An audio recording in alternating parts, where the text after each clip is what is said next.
Hello. Welcome to the 2022 AuthorTube Writing Conference. We are so happy that you guys are here today for Dimensional Scenes Revision Writing Workshop.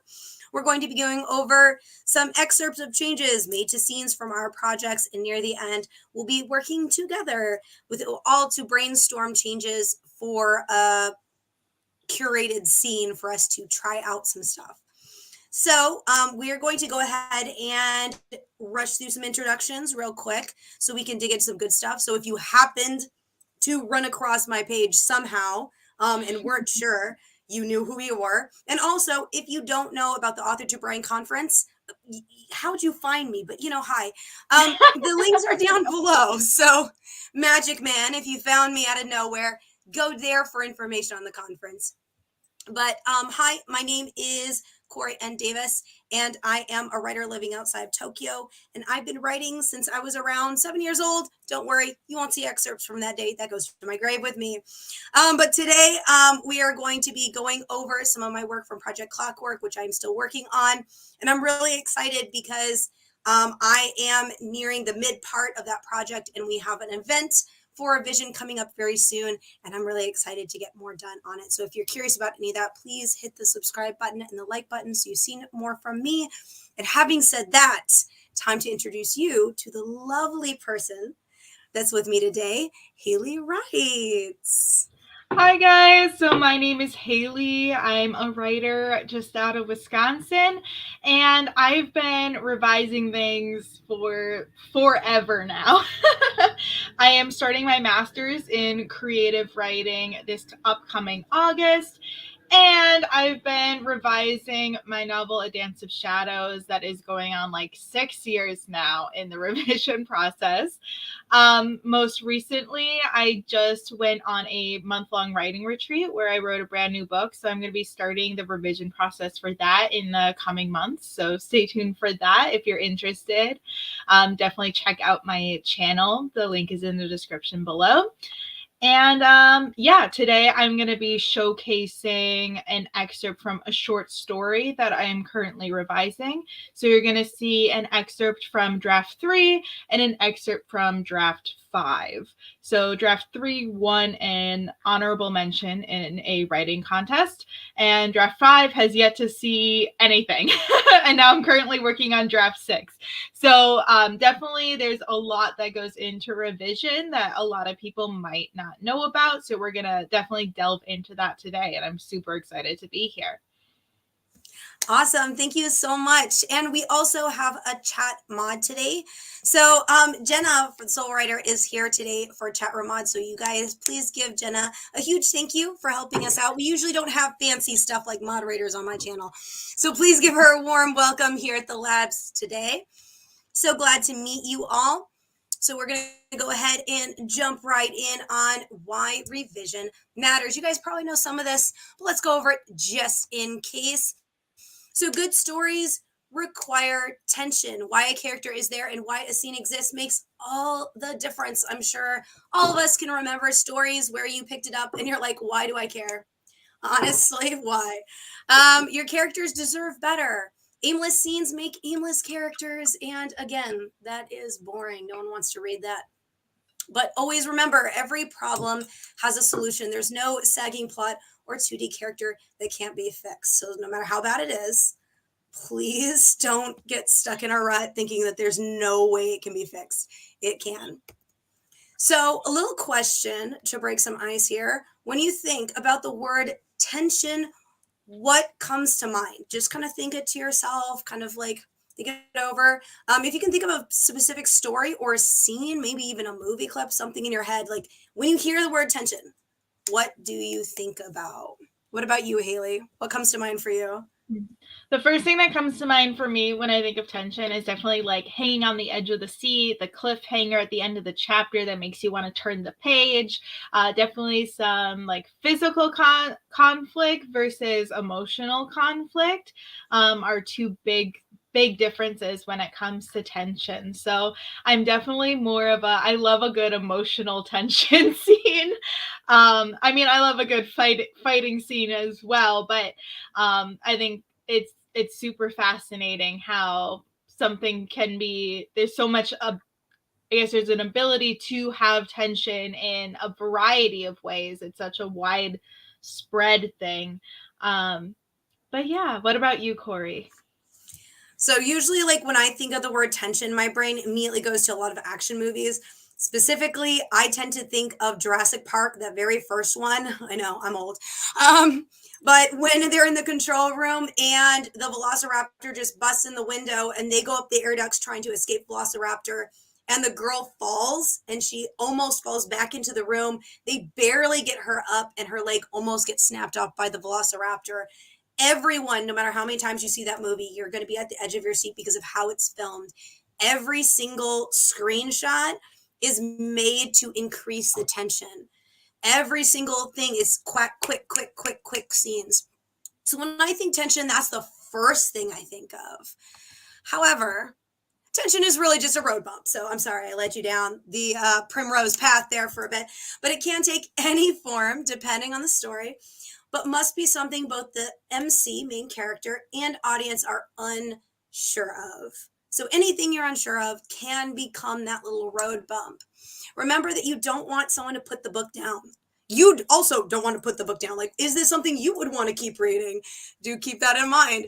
So some little examples might be like fear of rejection when a main character confesses to a love interest. Depending on how you write it, you can make that tension filled because they're unsure of the response they're going to get. Or, trying to reprogram a security system to focus on movement when someone's trapped in a room. Like, that's obvious tension, but like anything that's unsure could become that little road bump. It doesn't have to be massive. It can be something as small as like, I like heard something in the next room and I thought I was alone. Like, that can be tension. Literally anything can be. It just depends on how you write it. So a great way to check and create tension is to understand why your characters are in a scene and what that scene is actually accomplishing. So, for example, if you have a character, Susie, she has a fear of angry men and they're in a scene in a busy mall trying to confess a lie to their friend. Like, how can you increase the tension? Is the friend mad? How does that manifest? What about the men in the mall? Is there yelling or loud noises around her? Are those triggering? There are so many ways, depending on if you understand why a character is there and all of the other characters' motivations, how those can create tension. So looking at something like that, let's go ahead and start diving into some examples. So the very first example, I'll go ahead and pull from my work since my work is earlier on and not quite as refined, and then we'll get to more refined stuff after my stuff is done with. So Project Clockwork, just give you a little bit of backdrop. What happened before my main character, Alex, is sent to investigate an unidentified ship and rescue any survivors. Many ship sectors are not scannable, and thus they must investigate on foot. They chase a life form onto the biodeck, and they lose communication with their co-pilot, Zane. So that's what just happened prior. Now I'm dropping you guys into chapter 2, scene 1, sorry. Alex just dropped into Wonderland dimension, and they cannot find a way to go back. They realize they are trapped, and they must be led to Hatter, a character that is a copy of Zane. They have not met this character yet, but that's what the scene is supposed to be doing.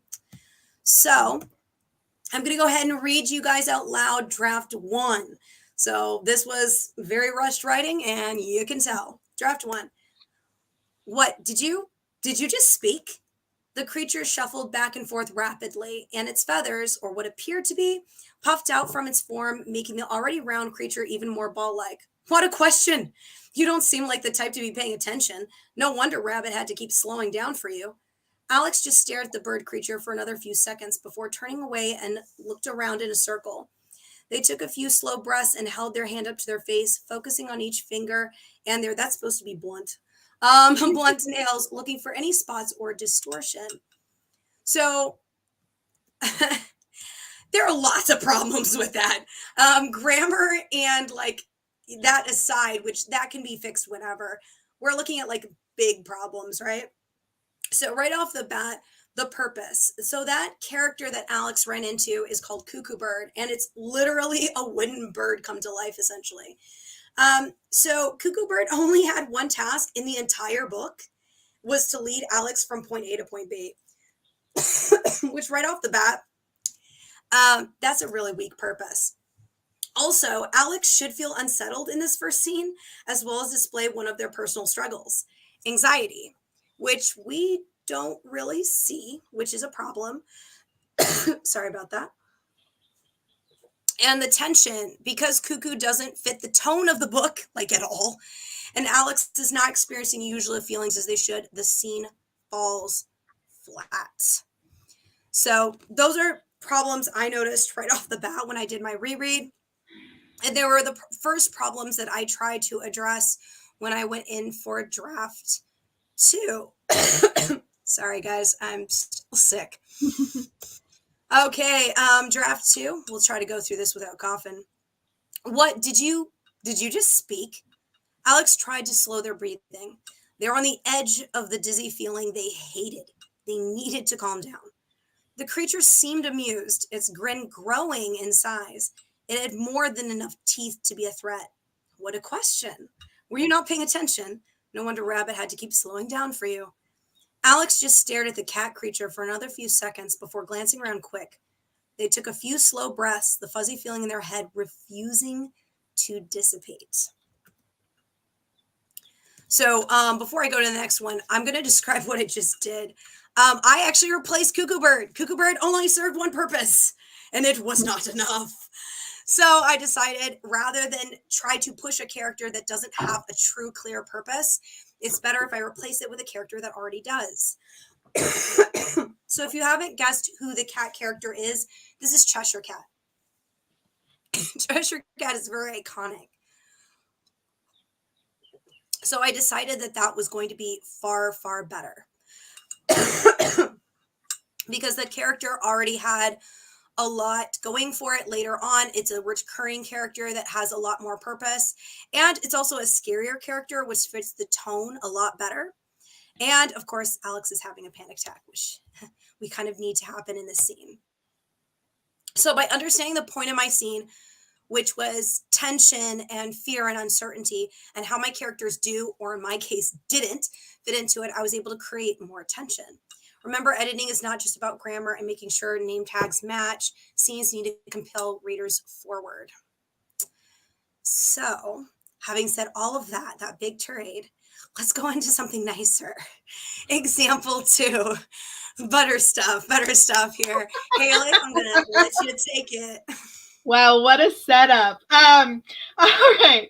So example 2 here, we have excerpts from the Gallery of Sun and Bones, which is a short story that is now 2 years in the making, a little bit more than 2 years. I wrote the first draft in January of 2020. So that was a part of my senior capstone in English as one of my degrees for my undergrad. So I managed to take an advanced fiction class for that. And so that was my capstone. This was my thesis. Draft 1 was. Going ahead, I let it sit for a while, wrote a bit of draft 2, just kind of like minor things here and there. Then the next major revision was draft 3, which I mentioned at the beginning, ended up winning a honorable mention. So I knew that it had some decent bones to it because it did win something, but I knew it had some stuff missing too. So that's why I was like, okay, I need to keep revising. So that was in 2021, I think is March of 2021 is when we were at the draft 3 point. So now you can see it's already been a bit over a whole year since that. Draft 2 was in the middle of March, I think 2020, and draft 3 ended up finishing 2021. So just as a timeline thing, you can see kind of where we're at. And this is for a short story, not even a novel. So it does take a long time. Draft 3, draft 4 happened sometime in the summer months, I think like June of 2021, maybe July 2021. Draft 5 was in that following September through to April, I think, April 2022. So that's the most recent. So yeah, a bit over 2 years in the making. But here's what happened before. So the premise of the Gallery of Sun and Bones is in a world where the government determines when one dies, painters are appointed to paint the portraits of those with a death proclamation before they die as a way of honoring them. Now we're entering one of the first midpoint scenes. So the painter had just agreed to paint Mel, despite the fact that she does not have a death proclamation. So the short story just has two characters. We have the painter and we have Mel. And so she comes to the gallery to get a portrait, and the painter initially wants to turn her away, kind of thing, because she doesn't have a death proclamation. You only get a portrait if you are declared to die within a certain time frame. But she's actually not there for her own painting. She's there because she's wanting to find the painting of her father, who had committed suicide when she was only like 2 or 3 years old. He can't do that, so he says, hey, I'll break the rules, I'll paint you. So that's kind of like where we're at. But then she's staring at the work in progress after he started. So he's like halfway done with the painting at this point. And she asks, like, can I become a painter? I want to become a painter, because she's so transfixed with this idea of painting someone and death and all this stuff, especially with her fascination of her father being gone.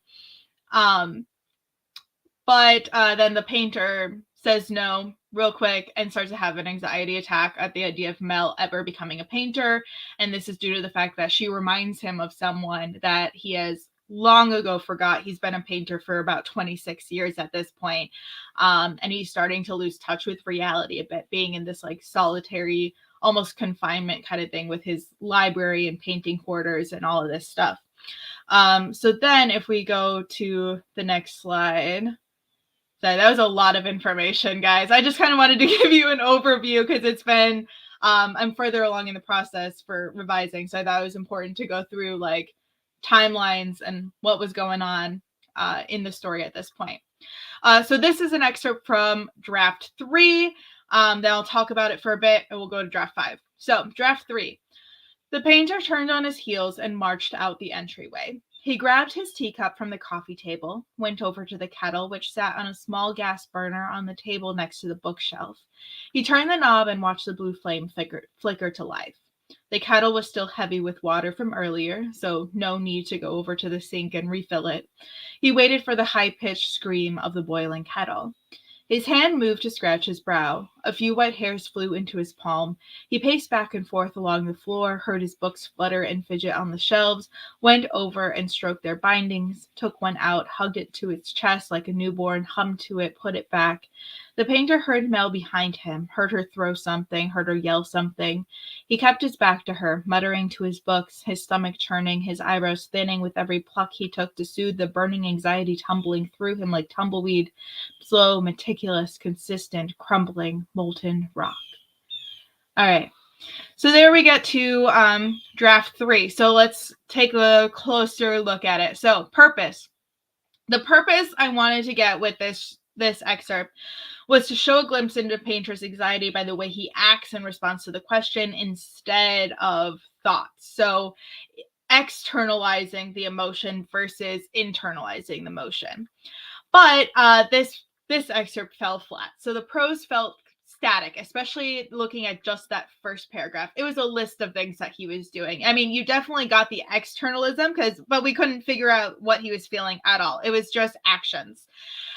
So there was a lack of flow because of that, especially between the first paragraph and the second paragraph. The second paragraph was starting to get at a hint of that anxiety, but we still even weren't completely there yet. It was just like a little inkling, and it was more of me just playing around with the prose and making it sound prettier than actually like the feeling of it and with the flow. So he was doing a lot of things, but there's no distinct reason why he was doing those things. So we talked a little bit earlier about thinking about why a character is there and how that in and of itself will add tension to the scene, because now we're fighting against something. Even if it's just the character motivation in and of itself, that little thing can add just enough tension to make the scene more dimensional. And that's what this is all about, is making it more dimensional and not flat. there was also not a concrete relationship between the painter and Mel. So we had that little like sentence or two. He heard her yell something. He heard her throw something. She was there, but in the background, you couldn't see her or anything like that. And we get a bunch of descriptions from Mel earlier on, so I wasn't going to bring like all of that back in because we know at that point what she looks like and stuff. So I wanted that avoidance. I didn't want him to look at her, but I wanted to use some other sensory imagery, hearing being one, sound is another great one to add tension to, but that also that sentence fell flat. You kind of skim over it in a sense. It doesn't stand out in that paragraph, so I wanted to make that more relevant because the whole short story is about the revelation of their relationship. And spoiler alert, turns out she's actually related to him in some capacity. I won't say exactly what, because I want you guys to read the story at some point. But okay, so then we get to the tension point. So avoidance is a great way to generate tension in a scene. However, in this scene, everything felt like a list of things that were happening. Like I said, since the painter doesn't want to answer why Mel shouldn't be a painter, we find out at the very end. Like I said, we need to raise the stakes through those actions instead. So now I'm focusing more on the anxiety and more on the relationship, and the pros in draft 5. So here's draft 5. Let's see if you can spot the difference. The painter turned on his heels and rushed out of his quarters, careful not to bump into his books on the moving shelf. He snatched his teacup from the coffee table, marched over to his small kitchenette and turned on the stove, listening for the put-put-put of the gas releasing, and observed the blue flame flicker to life, holding his breath. The kettle, still heavy with water, squealed, and his hand scratched his brow. A few white hairs flew into his palm, and the painter shook his head. Don't think. Don't move. The painter heard Mel behind him, listened to her throw something. Her teacup perhaps flinched as she screamed some profanity. She wanted him to look at her, to answer her. He didn't look nor answer. Instead, he broke his rule, and the painter paced back and forth between the kitchenette and the bookshelf, eyes on his bare feet. His toenails were getting long, he noticed. He'd have to trim them soon, file them down, maybe even paint them white. All right. So that was draft 5. So, as a way of avoiding Mel and her question, the painter uses avoidance, whereas the third draft felt flat and lifeless. Draft 5 focuses on the painter's relationship with those actions, making more tea, coddling his books, which he does later. I expanded this. Draft 5 was a lot longer part of this scene. So that still happens, just like later on. Len looking at his feet.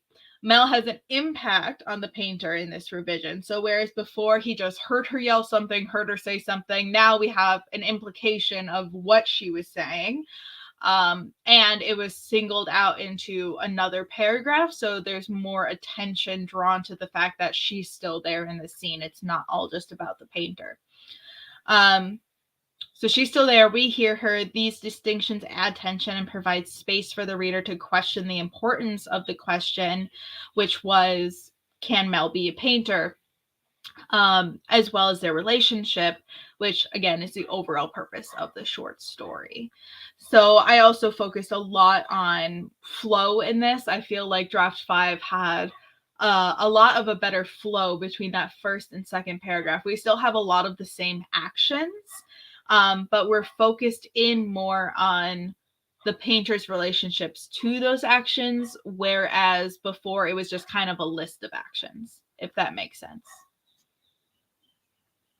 Awesome. Thank you so much. Okay. Yeah. So seeing all of that, back to the point of like your characters deserve the best. The more revision is done with drive and purpose, the better we get acquainted with our characters. So as we just heard Haley talk about the changes that she made between her drafts, with each draft, she got a clear idea of exactly what was going on inside the heads of her characters. So as she just described, it went from action-based to the feelings and emotions characters were actually experiencing. So we're getting more of that life back into that instead of just action, action, action, movement, movement, movement. It was the character is feeling an emotion and reacting to that emotion with an action. So it was emotion driven a lot more as time progressed. So we want to ask why more often than simply how. This can be the huge difference between bringing your characters to life or having them fall flat. So in this image on the screen right now, we could ask like, how is this girl using power to defeat this giant monster? But honestly, in the long run, that probably is worth less than why. Why is she fighting it? What is in the house next to her? Is there someone important in the house that she's trying to protect?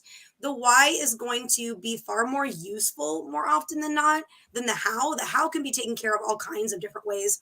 Or in cases of a lot of fantasy and magic work, sometimes it's not taken care of at all. And really, you just really want to know the why more than anything.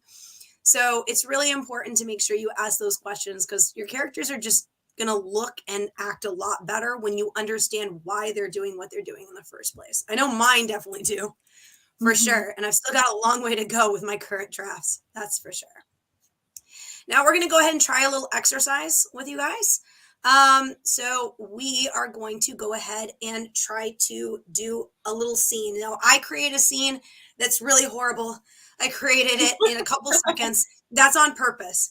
I want us to think about all the millions of different ways you could approach making it better, which there are millions of ways to do this. This is not a workshop on just do this and it equals this.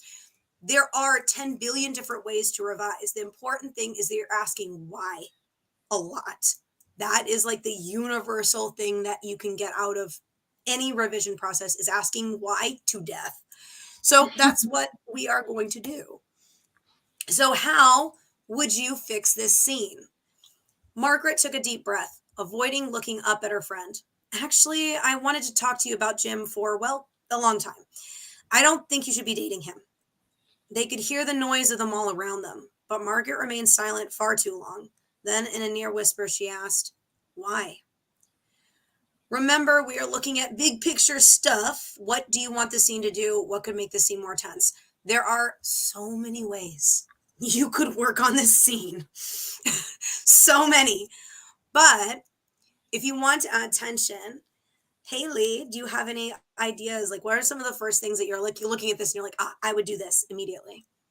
Oh my gosh. First thought. So, the first thing that I usually do when I look at revision is place. I always try to set it in place. So, knowing that they could hear the noise of the mall around them, I want to know what that is. Where in the mall are they? Are they in the food court? Are they in a store? Are they trying on clothes? Like, what are they doing? And then the noise, can they hear any like mall music? What is going on there? What's the lighting like? So just like bringing that out. That was the first thing that really stuck out to me.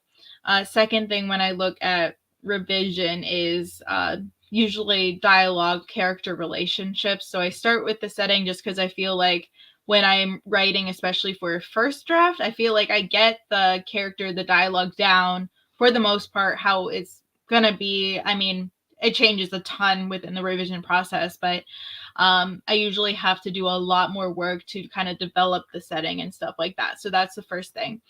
Second thing would be that dialogue. So actually, I wanted to talk about Jim for a long time. I don't think you should dating him. So we learn a lot in that dialogue actually, because we learn like, okay, so her friend, we don't have a name for the friend, so we might want to name the friend. We know that her boyfriend's Jim. We know that Margaret doesn't want her dating him. We don't know why, right? So we could definitely add a little bit of tension if we had something internal with Margaret, especially at the beginning, if we had some internalizations or things like that to give a reader a hint, or some character actions, like if she's twirling her hair or tucking it behind her ear or twitching or something to let us know kind of like the why behind why she thinks this. There's more that I could think of off the top of my head, but Corey, why don't you tell us some of your thoughts? That was really good because yes, you can 100% use the setting to create tension. Why are they even at the mall in the first place? We don't know that either. There are 2 million different ways you could use why to break this down. All the way from why is she fearful of even broaching this topic? Does her friend have angry outbursts or is insecure and snaps at her a lot for having an opinion? What about Jim? Is there something really serious going on? Is this jealousy? What was going on about any of that? So there's a lot you can do with just asking why for literally everything that's going on, from placement to dialogue to background, everything. So those are some of the ways. But what came to your guys' mind first? Like, you guys in chat, like, was it details for setting, stronger point to the scene, more impact, deeper connection to the MC feelings and emotions? We don't get a lot of emotions going on in that scene. So it feels like really distanced, like we're just being told that the character is going through something instead of actually experiencing something with the character. All of that contributes to tension. Like, it's hard to feel tension when you're distant from the character and everything feels like it's through clean fill or something like that, where you're not really feeling anything because the character's not communicating any actual emotion or feeling with you either. So those are some of the things you can go through. There are, like I said, so many ways to go through this. Why is usually the question I ask first, because it usually reveals what I'm got shortcomings of. But going into all of that, we can come into our discussion portion where we can talk to you guys a little bit more. But always remember, there are no wrong answers. So if any of you are like, oh, I don't know what the right answer, there is no right answer. There's no wrong answer for how you go about editing a scene, so long as you keep in mind why it exists. If you keep asking why, it doesn't matter like in what way you do it, so long as you keep asking why and keep answering that question. It doesn't mean you have to know like every single in and out of your world. It just means that you have to know why your character is there. You don't have to know the solution for the big bad in the sky per se. You need to know what the solution is for that character. And it may not mean saving the world, but it needs to be like, why is this character here? That's the question you need to solve. Exactly. Like, there's a big problem with revision, and especially in the genres that we write in, particularly sci-fi fantasy, in that you make the world so big that you forget about the character and the immediacy of the character and what the character is affected by in that world. I know personally with my last novel, A Dance of Shadows, that was a big problem for me because I kept making it too big and I really needed to narrow it down. So even replotting, doing those kind of things between drafts, if we're talking novels versus short stories, I mean, I've had to do so much work in terms of replotting, restructuring in order to figure out like what's the immediacy, what is going to affect this character, what is this character arc, which goes into character driven stories versus plot driven stories, which is another issue entirely. I don't know if we want to, if we have time, we can maybe touch on that a little bit later, but if you guys are interested in that. But yeah, so there's just so much. I did see some comments come in for our previous question, though. Yes. Natalie said, replace they could hear the noise with a voice all too familiar to both of them, called out again, this time menacing. Yes, you're having something outside in their environment directly interfere with their conversation. That's a really great way you can do it. Ward said the hesitation of the character struck me. Yeah, lots of hesitation, and we're not getting a lot of why. We don't know what the character looks like. Like, there's no description. Like, what is this character looking like? Is her face concerned? Is her face angry? Like, we know none of that information. So adding that information for sure. Yeah, Jenna, I want more emotions, I think. Exactly. Exactly. That's a major one. major one for sure. Okay, so let me go ahead and grab closure. So closing up on a lot of these ideas, purpose powers stories. Being aware of the why questions elevates our works. Tension is key. When tension is low, it's often an issue of underutilizing your characters and world. You've got this. Everyone can do this and make their scenes dimensional. There is no way your story is so bad it's not fixable. I have seen some really bad stories and they are all fixable, guaranteed. So Might take now we're more going to work, answer. but it's worth it. Yeah. Some of them, the question you got to ask yourself is it worth the work though? And some stories won't be. Some stories you're like, I'm just not as passionate about it anymore, and you can just put that in the back for a while. And then other stories, it is worth the work. You really are passionate about it. You really love it. You've fallen in love with it, and you don't want to stop loving it. So it's worth the 10 years of editing. Some of my favorite books took 10 years to produce. Solid decade of life. So, do what you got to do. But it is something to consider for sure. Not going to lie. Okay, we're going to go ahead and go into questions section. I know we had a couple way back at the beginning, so I'm going to scroll. Give me a second here. Let's see.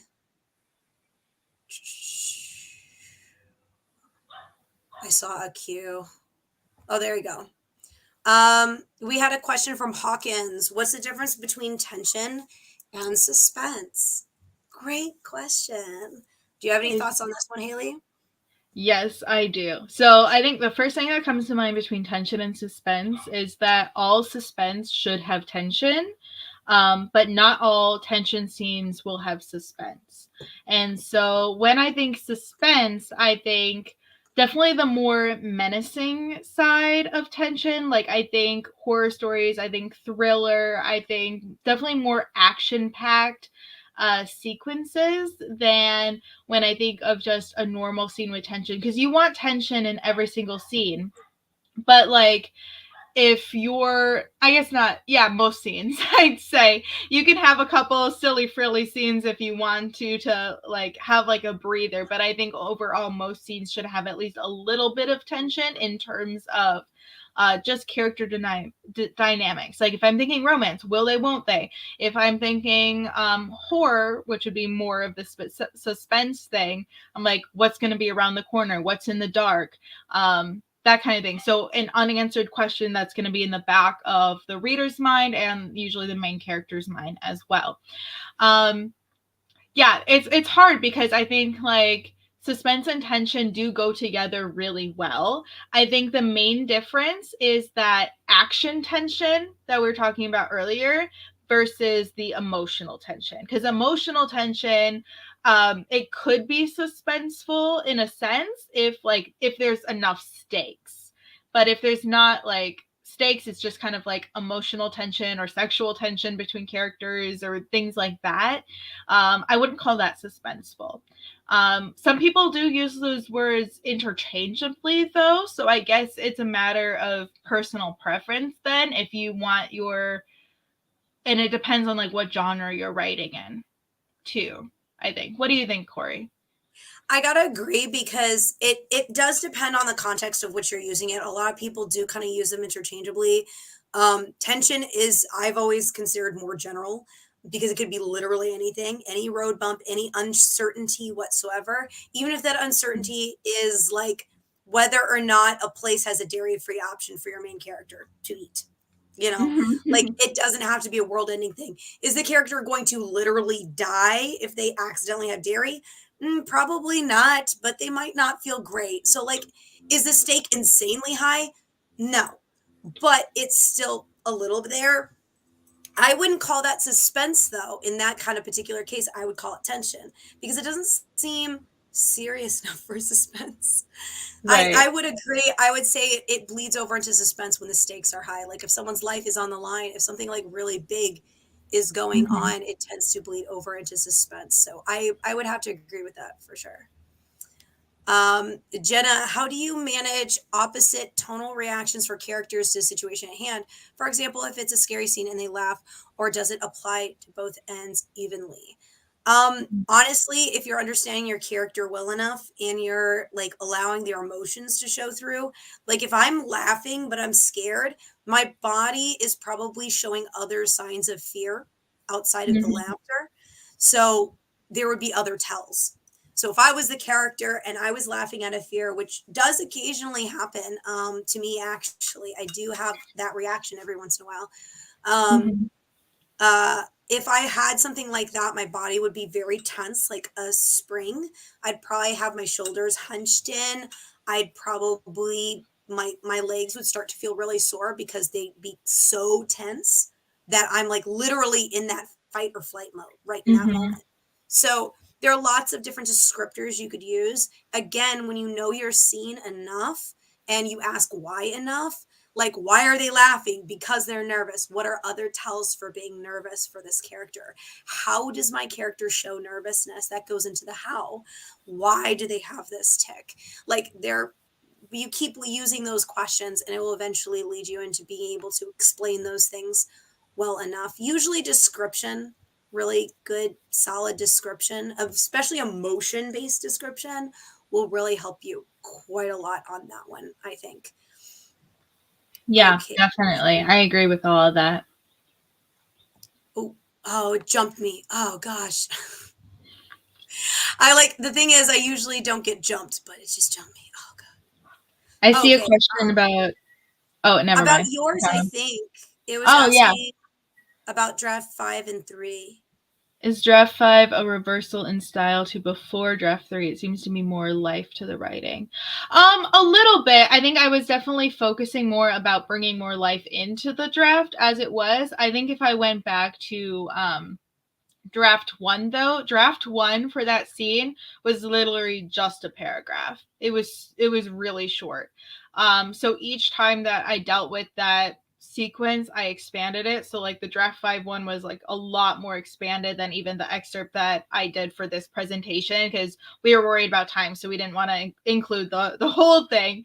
But yeah, so a little bit. I think with draft 3, draft 4, I was definitely focusing on the story more than anything else and like getting to the essence of the story. And then draft 5 and draft 6 is focusing more on the prose, the flow, the characters, and like just like, yeah, bringing it back to life. Because I feel like a lot of revision, it kind of gets cut down a little bit, especially when you're just focusing on story like I was. And so the later drafts is definitely when you want to, or at least when I want to, um, explore more of my writing and experiment a little bit more with the writing and just have fun with the story, because now the story is pretty much done. It's set in stone. This is the story. This is what's happening. But you just want to experiment with ways to get that story across in like new or more exciting ways. And so that's what I was experimenting with in draft 5, and now I'm going even a step further now in draft 6. Awesome. So we have another question. Atmosphere versus build up. That's actually a really good one. Um, That is good. for me, usually atmosphere becomes build up. Um, the thing is I don't necessarily sit down and think like I'm going to build an atmosphere or I'm going to build up for an atmosphere. I usually, at least for me where I am early stages though, so to be fair.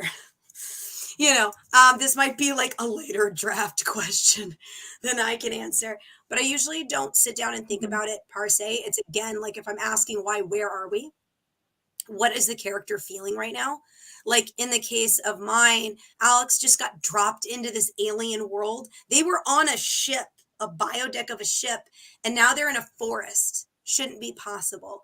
So their brain is pretty much breaking right about now. And they're starting to feel that panic set in because, like, oh no, oh no. So, like, that's what my character is feeling. So everything in the scene is going to add to that tension. So the atmosphere of the scene is going to be menacing. The atmosphere of the scene is going to be like the silence right before the storm, just because that's what my Mhm. character is also feeling. What about you, Haley? Yeah, no, very similar. I don't think I think much about atmosphere or buildup when I'm writing. I think about atmosphere more when I'm revising, like what tones do I want, what emotions do I want to come across. I associate different scenes sometimes with different colors. um and thinking about like, do I want this to be more of like a blue like mellow scene, or red like more fiery scene. And I think of that in terms of atmosphere. With build up, I actually have never really thought about build up before. Like building up to an atmosphere. I mean, you definitely like build up a scene, but I don't associate atmosphere with build up, but I might be misinterpreting what build up is in this sense. Like building up the tension, or building up just like the mood of the overall scene. Is that right? Kind of? Yeah, I don't know, like, because usually I think like the two kind of go hand in hand. Oftentimes, your atmosphere will be the buildup because Mhm. I it's pretty rare for characters to go from 0 to 2,000 like that. Right. Usually, there is a gradual build. Like, characters usually, unless there's something very serious going on, like they were bottling anger for a long time, they won't Mhm. actually explode. Usually, Yeah. it is I a guess buildup like of anger for an argument. So, usually that happens pretty organically. So I would, there are lots of ways to try to make scenes like dialogue more organic. That's a whole other discussion, like how to make that kind of stuff organic. And that could be its whole video all by itself, I'm sure. Um, we are getting short on time. We have a little bit of time, not very much. We had a question from Ward. How long should you carry a tone of a character's voice through a chapter, or how often in the book, if the only other personality that personality with one other character? She is sweet but annoyed with boyfriend. She comes across as unlikable when with her boyfriend, but not when she was with everyone else. Recommendations on make her not seem bipolar. Be careful with that one. Unless she yeah. actually has a diagnosis, please be careful using that one. Oh, I think Jenna actually said something like, please pick something else. Yeah. No, I definitely would, cuz I mean, I think I have characters who, cuz that's not a symptom of bipolar either, to act one way with another one person and another way with different people. That's completely different. So definitely stay away from that. I think it's completely reasonable for her to be annoyed with her boyfriend and to be kind of unlikable, and to have a different personality with her friends without her needing a mental diagnosis to like, Feedback readers used them. yeah. Um, what I would really do is Mhm. ask a lot of why questions. Why is she like that? Because, like, my first, if I was your reader, if I was seeing that in your character, my first question would be like, why is it only with this one person? That seems to be that their relationship is not doing well, or they are not communicating as a couple properly. That's my first thought. But if Mhm. that's the case, how self-aware are they? Are they self-aware at all? Is it going to fall apart? Like, so a lot of those why questions bring up like other things. So I guess I don't know enough about your story, so I'm not sure if this is like a major thing you're going to deal with in the story or not. But like it definitely is like a major thing that would distract me as a reader if it wasn't addressed.